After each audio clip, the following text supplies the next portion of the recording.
Assalamualaikum warahmatullahi wabarakatuh. Alhamdulillahirabbil alamin. Allahumma sholli ala Muhammad wa ala ali Muhammad. Bacaan kita malam ini kita akan melanjutkan kisah penutupan dan ujian bagi seorang tabi'in yang bernama Urwah bin Zubair. Bismillahirrahmanirrahim. Minum dulu.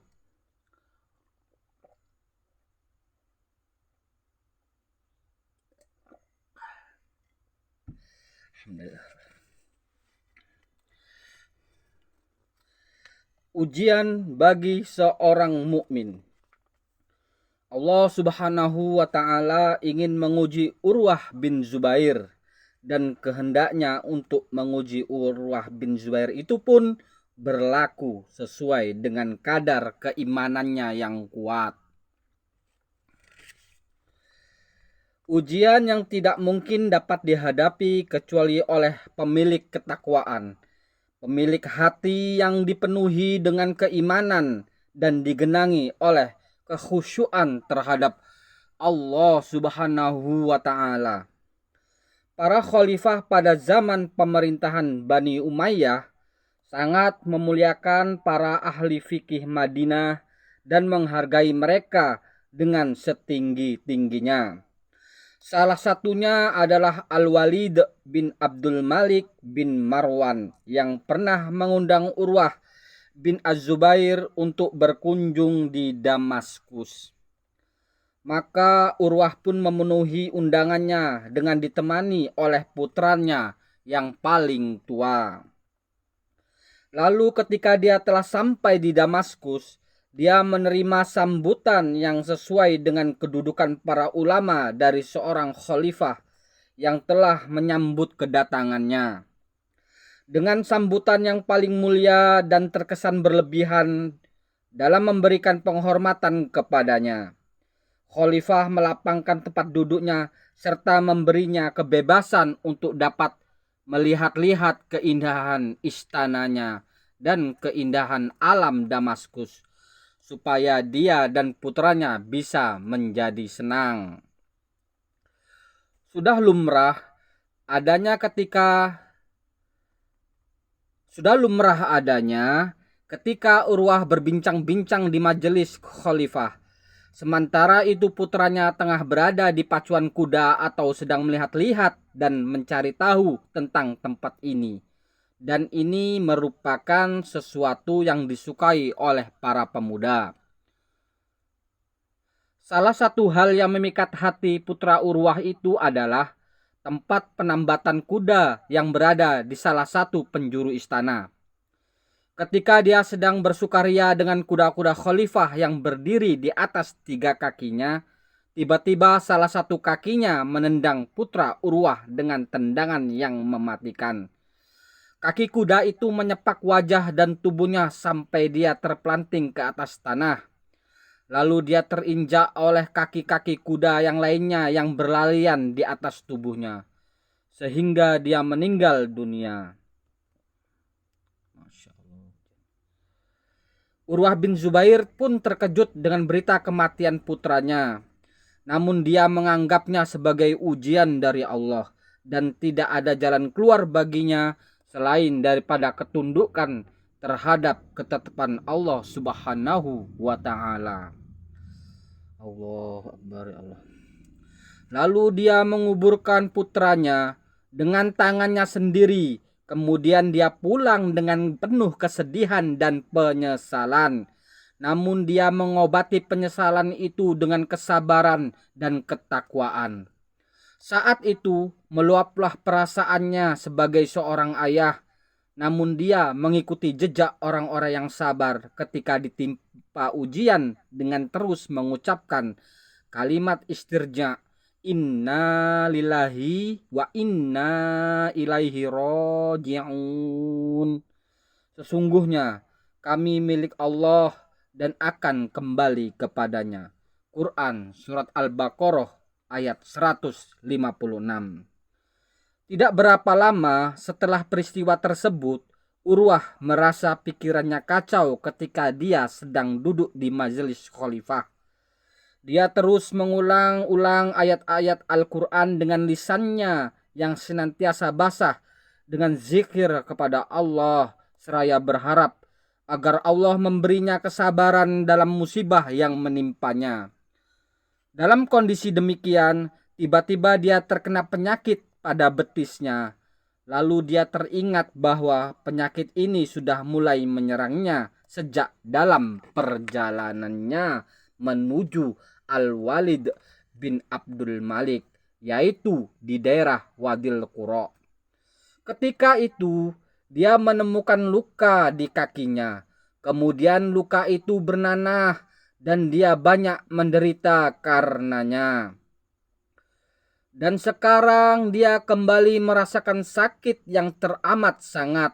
Hampir saja dia tidak sanggup lagi menanggungnya karena betisnya membengkak dan pembengkakan itu semakin menyebar dengan sangat cepat.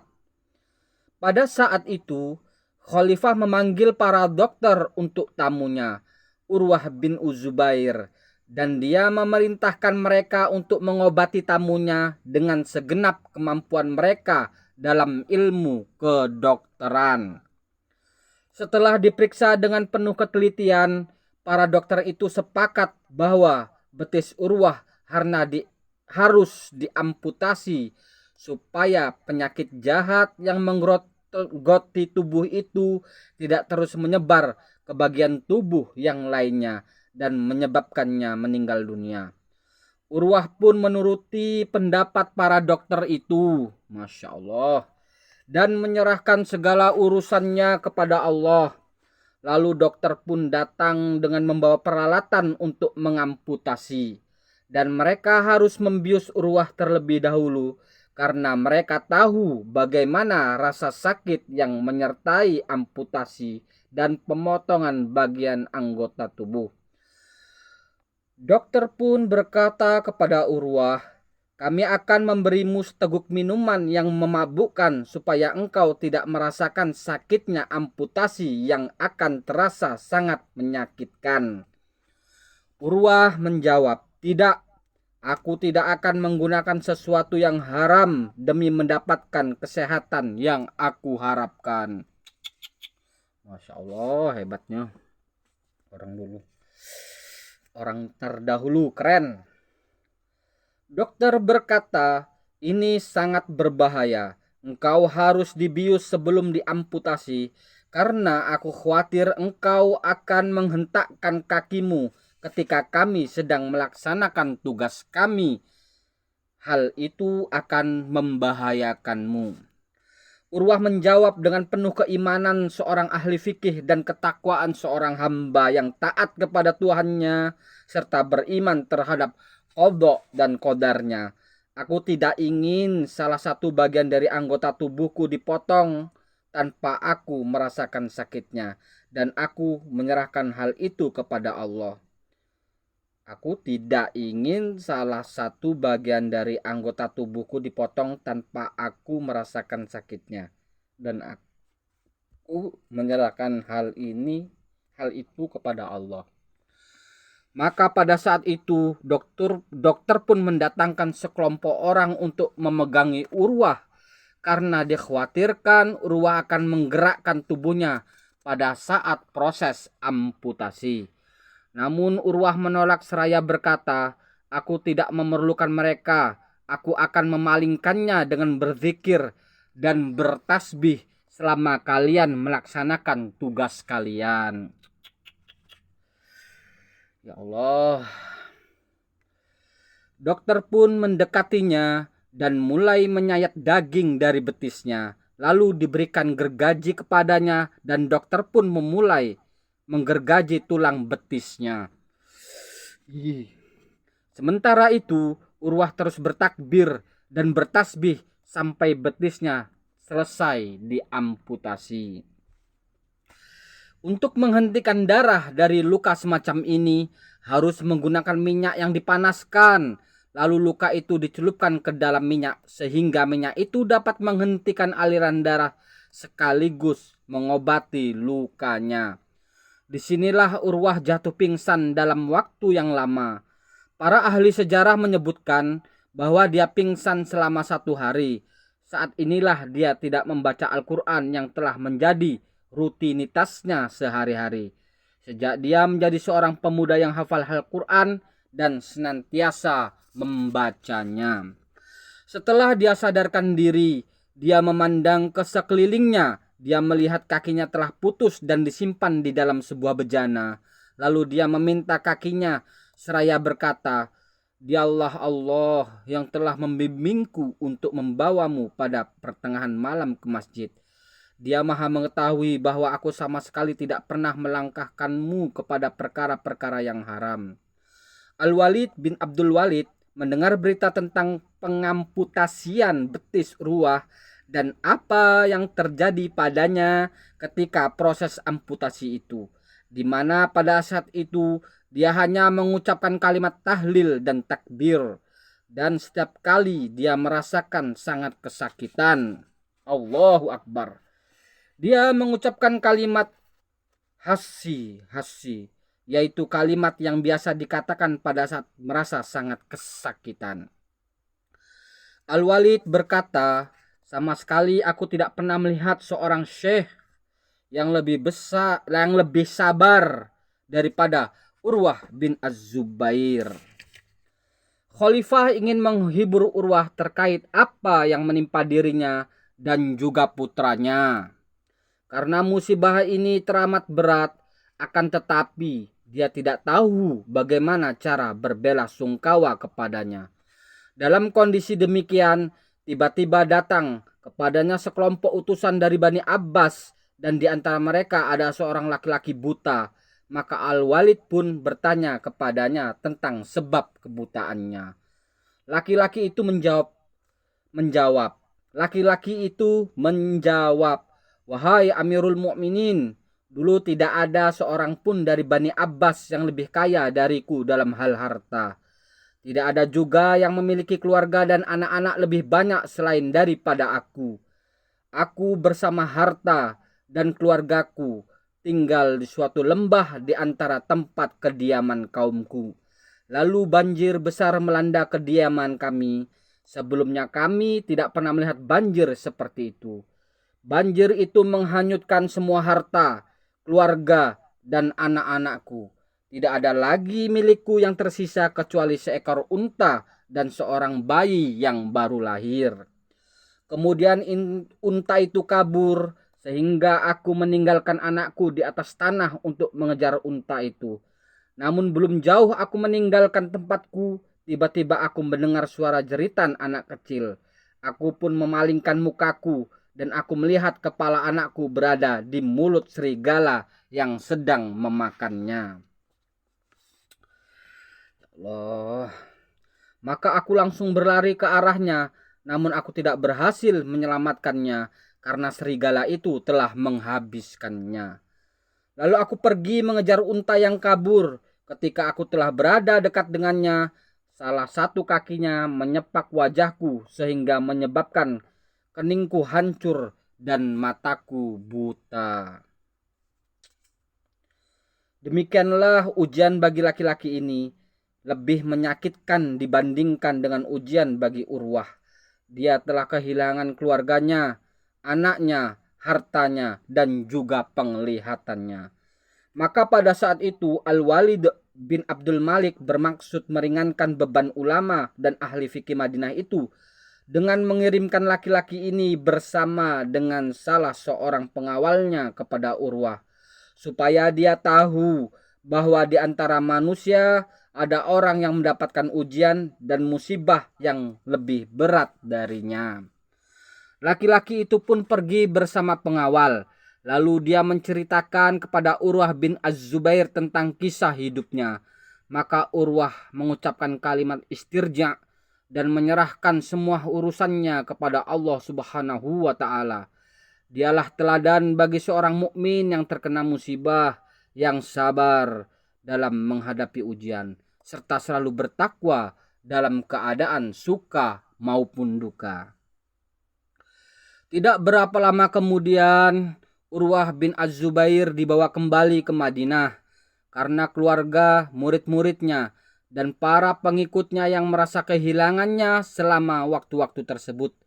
Ketika rombongan mereka tiba di daerah Wadil Qura di dekat Mekah, Urwah berseru sambil berdoa menengadahkan wajahnya ke langit. Ya Allah, dulu aku memiliki 4 anggota badan, 2 tangan dan 2 kaki. Lalu engkau mengambil salah satu darinya dan engkau menyisakan 3 darinya. Maka segala puji bagimu. Dulu aku memiliki 4 orang putra, lalu engkau mengambil salah satu darinya dan engkau menyisakan 3 darinya. Maka segala puji bagimu. Demi Allah, seandainya engkau mengambil, pasti engkau menyisakan. Dan seandainya engkau memberikan ujian, pasti engkau memberikan kesembuhan.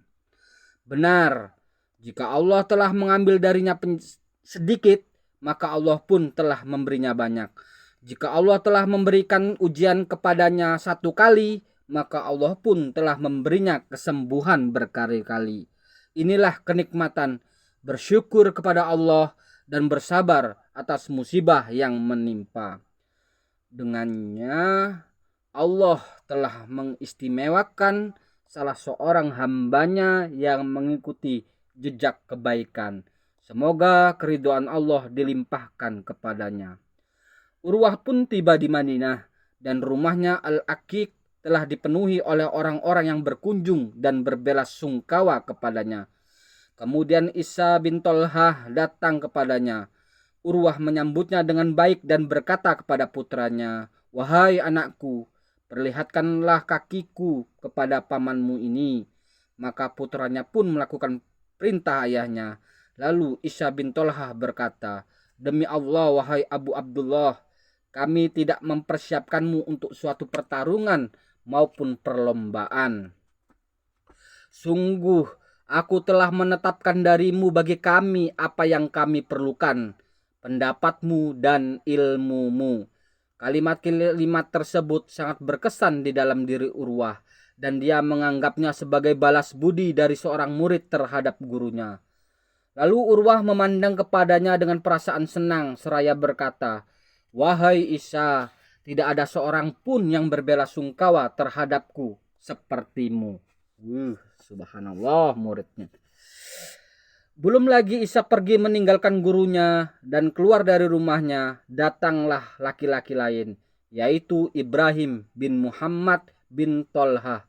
Lalu dia memberikan salam hormat kepadanya dan berkata, "Demi Allah, engkau tidak perlu untuk berjalan dan tidak perlu lagi berusaha. Sungguh, salah satu bagian dari anggota tubuhmu dan salah seorang putramu telah mendahuluimu ke surga, dan seluruh anggota tubuh dan keluargamu akan mengikuti sebagian yang lainnya. Insya Allah, sungguh Allah telah menetapkan darimu bagi kami apa yang kami perlukan, ilmumu dan pendapatmu. Demi Allah, hal itu akan menjadi pahala bagimu dan meringankan hisabmu." Urwah bin Az-Zubair pun berterima kasih kepada tamunya dan bersabar serta menyerahkan segala musibah yang menimpanya kepada Allah Subhanahu wa Ta'ala. Kemudian dia memandang kepada putra-putranya dengan pandangan seorang ahli ilmu seraya berkata, "Wahai anak-anakku, bertanyalah kepadaku. Sungguh aku telah ditinggalkan sampai aku hampir lupa, dan aku pasti akan ditanya tentang hadis. Lalu dibukakanlah bagiku hadis dalam 2 hari." Orang-orang terus berdatangan ke rumahnya yang berada di Al-Aqiq, dan setiap kali dia ditanya tentang musibah yang menimpanya, dia menjawab, "Laqad lakina min syafarina hadza nasaba." Sungguh kita telah merasa letih karena perjalanan kita ini. Surah Al-Kahfi ayat 62. Laki-laki ini pun terus memberikan ilmunya kepada murid-murid dan para pengikutnya di Madinah. Dia pun senantiasa berkata, Apabila salah seorang dari kalian melihat sesuatu dari perhiasan dunia dan keindahannya, maka hendaklah dia kembali kepada keluarganya dan memerintahkan mereka untuk melaksanakan sholat serta bersabar terhadapnya. Kemudian dia mengulang-ulang firman Allah Subhanahu wa taala. Bismillahirrahmanirrahim. Wala tamuddanna ainaika ila ma matta'na bihi azwajam minhum zahratal hayatid dunya linaftinahum fi. Dan janganlah engkau tujukan pandangan matamu kepada kenikmatan yang telah kami berikan kepada beberapa golongan dari mereka sebagai bunga kehidupan dunia, agar kami uji mereka dengan kesenangan itu. Toha ayat 131. Di antara hadis Rasulullah Sallallahu Alaihi Wasallam yang diriwayatkan dari Urwah adalah Urwah bin Az-Zubair berkata, diriwayatkan dari ayahnya Az-Zubair bin Awam, dia berkata, Rasulullah Sallallahu Alaihi Wasallam bersabda, ghayyarus syaiba wala tashabbahu bil yahud. Rubahlah uban kalian dan janganlah kalian menyerupai orang-orang Yahudi. Hadis riwayat Ahmad. Setelah Urwah bin Az-Zubair menjalani kehidupan panjang yang berasaskan ketakwaan selama 71 tahun yang penuh dengan ilmu dan fikih, dimakmurkan dengan ketakwaan dan sholat, maka datanglah ajalnya yang telah ditentukan. Pada saat itu dia sedang berpuasa, dan setiap kali putranya mengingatkannya untuk berbuka, dia tetap melanjutkan saumnya sebagai pendekatan diri kepada Tuhannya dan keteguhan terhadap agamanya. Menurut Anda, di manakah Urwah berbuka puasa? Cukup baginya berbuka puasa di surga, karena itulah tempat kembalinya. Menurut Anda, apa menu berbukanya? Kesenangan dengan sungai Al-Kautsar. Sesungguhnya dia adalah salah seorang tabi'in yang telah mengikuti jejak kebaikan. Maka inilah minumannya. Sedangkan makanannya di surga adalah daging burung sebagaimana yang mereka idam-idamkan. Dia akan diberi minum oleh para pelayan-pelayan muda dengan cangkir-cangkir dan teko-teko yang terbuat dari perak. Itulah yang dia harapkan. Apakah ada yang lebih mulia daripada surga?